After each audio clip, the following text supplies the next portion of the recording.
Hi guys, ako nga pala si Warren. Ngayon, isa-showcase ko si Rengoku Pugatori sa Anime Vanguards mga idol.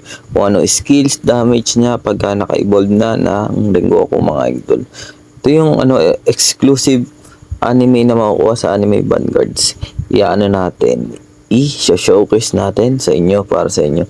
Lagi tayo nag-showcase ng mga anime pagka sa Anime Vanguards mga bago.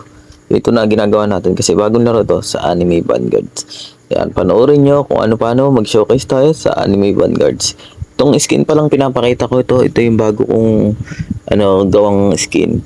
Yung t-shirt na yan is may Warren Villasquez before services. Tapos full white. Maganda rin kasi all around yan. Pwede sa Black Fruit, pwede sa Anime Vanguard, sa Anime Defender. Maganda siyang skin. Kaya yan ang ginagawa ko pagka ako ay naglalaro ng mga ganyan. Ito na yung bago kong skin. Ito yung bagong trademark ko mga idol. Kaya sa mga gusto magpanan, gagawa rin ako ng tutorial kung paano makagawa ng skin na maganda. At may nakalagay na pangalan ninyo sa t-shirt nyo para makilala kayo ng mga tao mga idol. Yan. Showcase ito ng Rengoku Pugatori sa Anime Vanguards. Panoorin nyo hanggang huli mga idol.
Salamat sa mga nanonood at salamat sa mga walang sawang manonood sa ating mga ginagawang video at sa mga mag-showcase. Gagawin natin lagi mag-showcase ng mga anime sa mga bagong anime na i-release sa Anime Vanguards. Papalo and share. Salamat sa suporta mga idol.